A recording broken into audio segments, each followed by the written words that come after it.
বিনা পারিশ্রমিক বা বিনা মূল্যে কবর খনন করেন। ওরা প্রায় দীর্ঘ 20 থেকে 25 বছর ধরে এই কার্যক্রমটা করে আসতেছে, কিন্তু তারা অবহেলিত।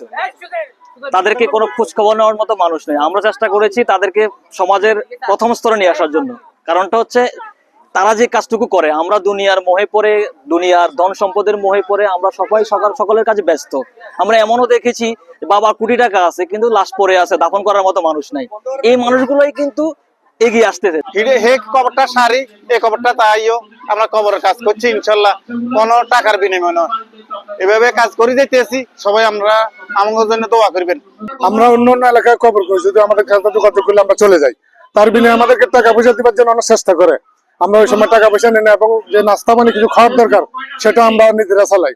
তাছাড়া কথা হলো সবচেয়ে আমাদেরকে এত বছর কবর করছি, 25 বছর, এরা হলো সবচেয়ে আমাদের সিনিয়র দুইজন।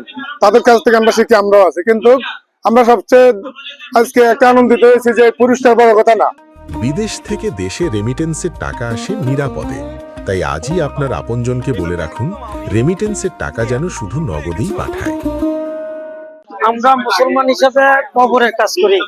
এরকম সময় যায় একটা কবর কোয়া অবস্থা থাকতে আরেকটা কবর পুঁততে হয়, তার বিনিময় আমরা কোনো টাকা ও পয়সা কিছুই নি না।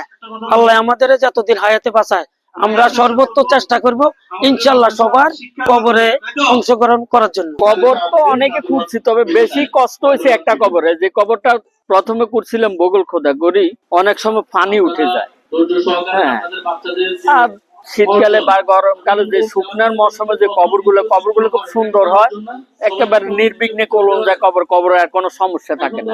তাদের কিন্তু শিখাতে হবে, ওরা তো মায়ের পেট থেকে আসছে, ওরা তো কোন একটা দুনিয়া থেকে আসে নাই।